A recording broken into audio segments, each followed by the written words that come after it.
Hello dear student, आज के इस नए वीडियो में आप सभी का मैं हार्दिक स्वागत करता हूं। और आज का यह वीडियो यदि आप कक्षा 12 के छात्र हैं और आपके पास सामान्य हिंदी है तथा आप बोर्ड परीक्षा 2021 की तैयारी कर रहे हैं तो आज का यह वीडियो आपके लिए बहुत महत्वपूर्ण होने वाला है, क्योंकि इस वीडियो में मैं आपको बताऊंगा मॉडल पेपर तीसरा, जो कि सामान्य हिंदी का मॉडल पेपर है। और इस मॉडल पेपर के प्रश्न संख्या 1 और 2 के प्रश्नों के उत्तरों को बताऊंगा। इस मॉडल पेपर के माध्यम से मैं आपको बताऊंगा कि कैसे आप बोर्ड परीक्षा में प्रश्नों के उत्तर लिखेंगे और प्रश्नों के उत्तर लिखने का तरीका क्या है। तो चलिए स्टार्ट करते हैं। आपका जो पेपर होगा और पेपर का समय कितना होगा, 3 घंटे 15 मिनट का होगा। और पूर्णांक कितने का होगा, पेपर का 100 अंकों का पूर्णांक होगा। और यहाँ पर आप देख सकते हैं इस तरह से प्रश्न होंगे, बहुविकल्पी प्रश्न होंगे। पहला प्रश्न और दूसरा प्रश्न जो होगा क्या होगा, बहुविकल्पी प्रश्न होगा। पहले प्रश्न में 5 प्रश्न पूछे गए हैं और दूसरे प्रश्न के अंतर्गत भी 5 प्रश्न पूछे गए हैं। कुल यहाँ से 10 बहुविकल्पी प्रश्न आपके पूछे जाएंगे, जिनका उत्तर जानना आपके लिए मोस्ट इंपॉर्टेंट है। तो चलिए स्टार्ट करते हैं। पहला प्रश्न है, निंदा रस निबंध के रचनाकार हैं। निंदा रस निबंध के रचनाकार हैं और विकल्प दिया गया है हजारी प्रसाद द्विवेदी, हरिशंकर परसाई, वासुदेव शरण अग्रवाल और रामचंद्र शुक्ल। यहाँ पर आप देख सकते हैं प्रश्न के सामने प्रश्न का जो निर्धारित अंक है, नंबर है, लिखा हुआ है। यानी आप इस प्रश्न का उत्तर जब सही लिखेंगे तब आपको 1 नंबर मिलेगा। मैंने आपको बता दिया है कि प्रश्न संख्या 1 और प्रश्न संख्या 2 के जितने भी प्रश्न हैं सभी 1-1 नंबर के हैं और कुल आपको 10 नंबर के यहाँ पर प्रश्न पेपर के प्रारंभ में ही देखने को मिलेंगे। तो चलिए इस प्रश्न का उत्तर क्या हो जाएगा।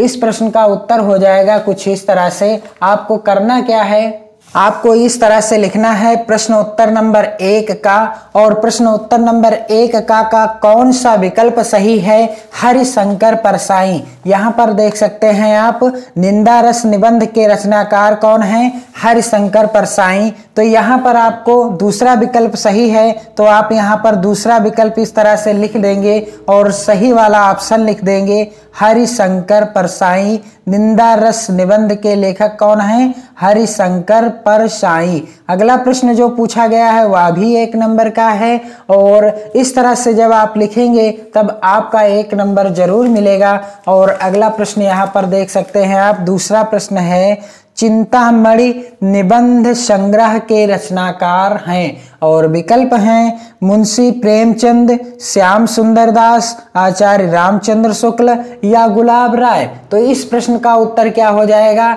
इस प्रश्न का उत्तर आप इस तरह से दीजिएगा। आपको लिखना है प्रश्न उत्तर नंबर 1 खा। प्रश्न उत्तर नंबर, या आप लिख सकते हैं उत्तर संख्या, प्रश्न उत्तर नंबर 1 खा और 1 खा। यहाँ पर भी आप इस तरह से, अगर आपकी कॉपी में हंसिया नहीं बना होगा तो आप बना लीजिएगा पटरी से। और इस तरह से जब आप प्रश्न उत्तर नंबर 1 खा डालेंगे, यहाँ पर भी आपको डाल देना है 1 खा। और विकल्प कौन सा सही है इस प्रश्न का, विकल्प यहाँ पर देख सकते हैं चिंतामणि निबंध संग्रह के रचनाकार कौन हैं, आचार्य रामचंद्र शुक्ल जी।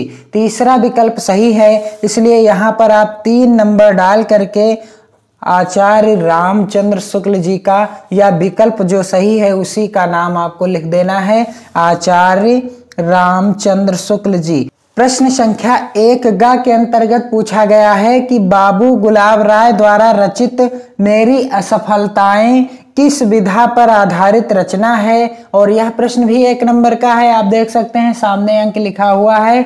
और विकल्प क्या है, नंबर 1 विकल्प है जीवनी, नंबर 2 विकल्प है डायरी, तीसरा विकल्प है आत्मकथा और चौथा विकल्प है कहानी। तो इस प्रश्न का उत्तर आप इस तरह से लिखिएगा, प्रश्न उत्तर नंबर, यहाँ से आप 2 लाइनें या 3 लाइनें छोड़ करके लिख सकते हैं। प्रश्न उत्तर नंबर क्या हो जाएगा, 1 गा। प्रश्न उत्तर नंबर 1 गा इस तरह से आप डालेंगे।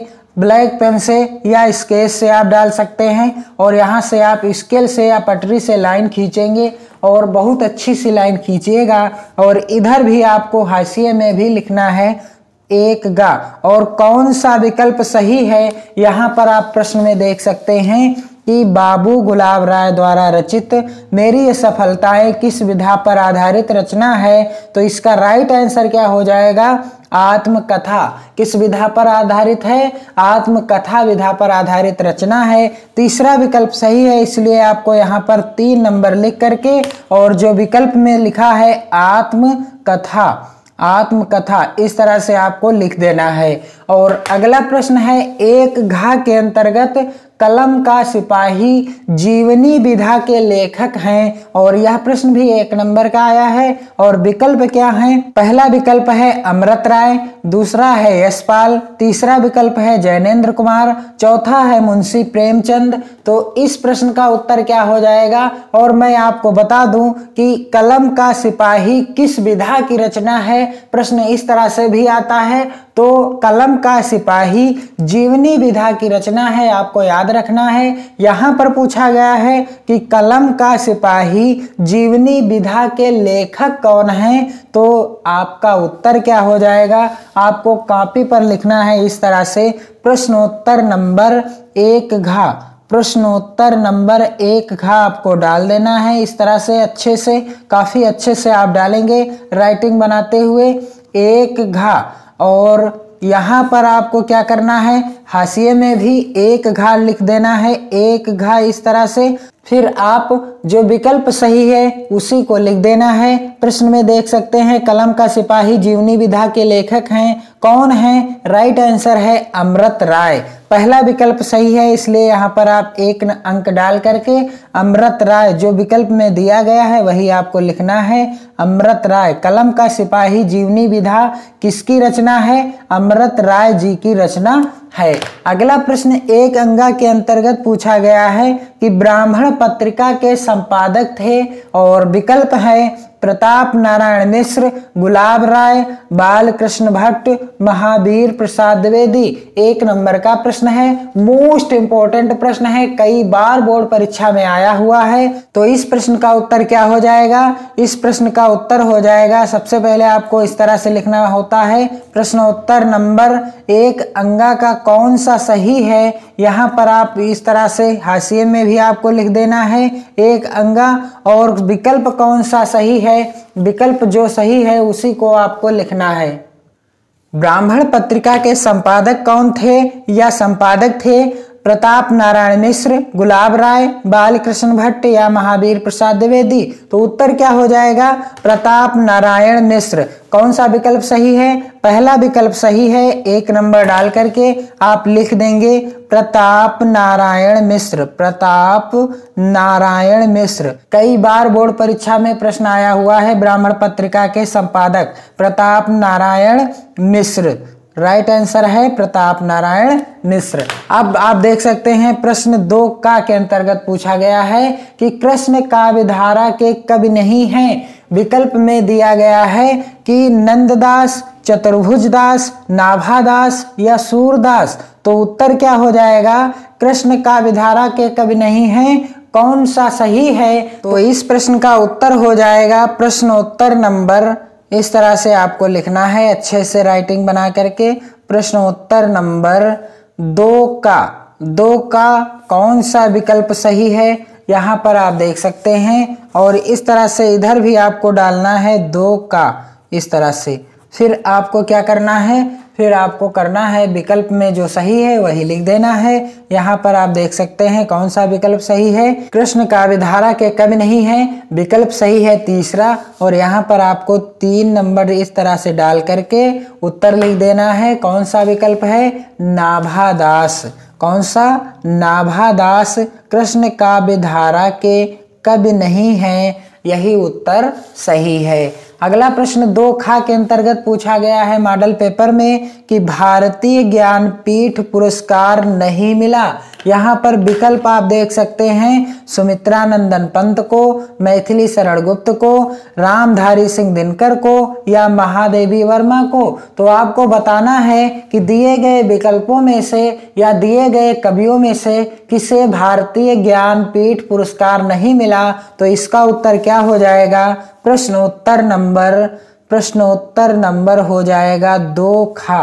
प्रश्नोत्तर नंबर इस तरह से 2 खा आपको इस तरह से ही लिखना है और आपकी कॉपी भी भर जाएगी और देखने में भी अच्छा लगेगा। 2 खा इस तरह से आपको डालना है, 2 खा इस साइड में हाशिए में, और आपको सही विकल्प लिख लेना है। कौन सा विकल्प सही है? तो सही विकल्प है मैथिली शरणगुप्त। दूसरा विकल्प सही है, इसलिए आपको 2 नंबर यहाँ पर डाल करके लिख देना है मैथिली शरणगुप्त को ज्ञानपीठ या भारतीय ज्ञानपीठ पुरस्कार नहीं मिला, मैथिली शरणगुप्त को। अगला प्रश्न पूछा गया है मॉडल पेपर में 2 गा के अंतर्गत रीति मुक्त काव्य धारा के कवि हैं और विकल्प हैं घनानंद, भूषण, बिहारी, आचार्य केशवदास। तो राइट आंसर क्या हो जाएगा? 1 नंबर का प्रश्न है और इस प्रश्न का उत्तर हो जाएगा। सबसे पहले आपको इस तरह से लिखना होता है, जब आप इस तरह के प्रश्नों के उत्तर लिखेंगे, प्रश्नोत्तर नंबर 2 गा, और इस साइड में भी आपको लिख देना है और इसके बाद आपको जो सही आंसर है उसी को आपको लिखना है। तो इसका उत्तर क्या हो जाएगा कि रीति मुक्त काव्य धारा के कवि हैं, पहला विकल्प सही है, इसलिए आपको यहाँ पर 1 नंबर लिख करके क्या डाल देना है? घनानंद। कौन सा विकल्प सही है? घनानंद विकल्प जो है वही सही है। अगला प्रश्न पूछा गया है हिंदी का प्राचीनतम महाकाव्य है। मोस्ट इंपॉर्टेंट प्रश्न, हिंदी का प्राचीनतम महाकाव्य है और यह प्रश्न भी 1 नंबर का आया हुआ है और आपको लिखना है कि हिंदी का प्राचीनतम महाकाव्य कौन सा है। तो विकल्प क्या है? श्री रामचरितमानस, पद्मावत, पृथ्वीराज रासो या प्रिय प्रवास। तो श्री रामचरितमानस किसकी रचना है? बोर्ड परीक्षा में आ चुका है। श्री रामचरितमानस गोस्वामी तुलसीदास जी की रचना है। पद्मावत किसकी रचना है? मलिक मोहम्मद जायसी की रचना है। और पृथ्वीराज रासो किसकी रचना है? पृथ्वीराज रासो रचना है चंद्र बरदाई जी की। और प्रिय प्रवास किसकी रचना है? प्रिय प्रवास अयोध्या सिंह उपाध्याय हरिऔध जी की रचना है। मैंने आपको चारों रचनाओं के रचयिताओं के नाम बता दिए हैं, आपको याद कर लेना है क्योंकि कई बार बोर्ड परीक्षा में इन रचनाओं के रचयिताओं के नाम भी पूछे जाते हैं। तो इस प्रश्न का उत्तर क्या हो जाएगा? प्रश्नोत्तर नंबर 2 का घा। प्रश्नोत्तर नंबर 2 का घा। प्रश्नोत्तर नंबर 2 घा। और इस प्रश्न का उत्तर क्या हो जाएगा? आप इस तरह से हाशिए में लिख दीजिएगा इस साइड में 2 घा, और उत्तर क्या हो जाएगा? हिंदी का प्राचीनतम महाकाव्य है पृथ्वीराज रासो। कौन सा विकल्प सही है? तीसरा विकल्प सही है। तो 3 नंबर आपको इस तरह से डाल करके लिख देना है पृथ्वीराज रासो। और पृथ्वीराज रासो किसकी रचना है? पृथ्वीराज रासो चंद्र बरदाई जी की रचना है। मोस्ट इंपॉर्टेंट रचना है, चंद्र बरदाई जी की रचना है। और अगला प्रश्न पूछा गया है 2 अंगा के अंतर्गत अज्ञेय ने तार सप्तक का प्रकाशन किया और विकल्प हैं सन 1943 ईस्वी में, सन 1947 ईस्वी में, सन 1950 ईस्वी में या सन 1952 ईस्वी में। तो यह प्रश्न भी 1 नंबर का पूछा गया है और आपको सही उत्तर लिखना है। कौन सा सही उत्तर है? आप इस तरह से लिखिएगा इस तरह के प्रश्न का उत्तर। प्रश्नोत्तर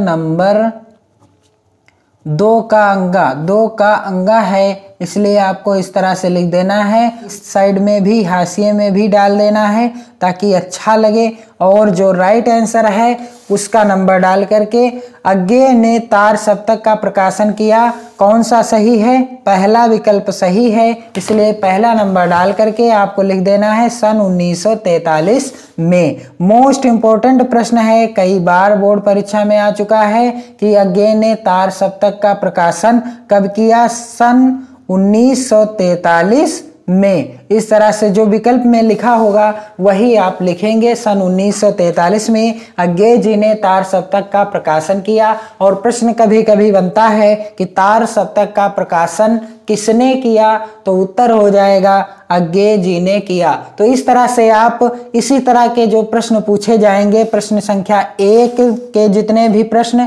5 प्रश्न और प्रश्न संख्या 2 के 5 प्रश्न बहुविकल्पी पूछे जाएंगे आपकी बोर्ड परीक्षा में। तो इस तरह से आप लिखिएगा, आपकी कॉपी भी भरेगी और अच्छे से जब आप लिखेंगे तब आपको इसका नंबर जरूर मिलेगा यदि आपका उत्तर सही होगा। तो अगला प्रश्न पूछा गया है 3 के अंतर्गत दिए गए गद्यांश पर आधारित निम्नलिखित प्रश्नों के उत्तर दीजिए। तो इस प्रश्न का उत्तर मैं वीडियो के अगले पार्ट में दूंगा, आप कमेंट कीजिएगा।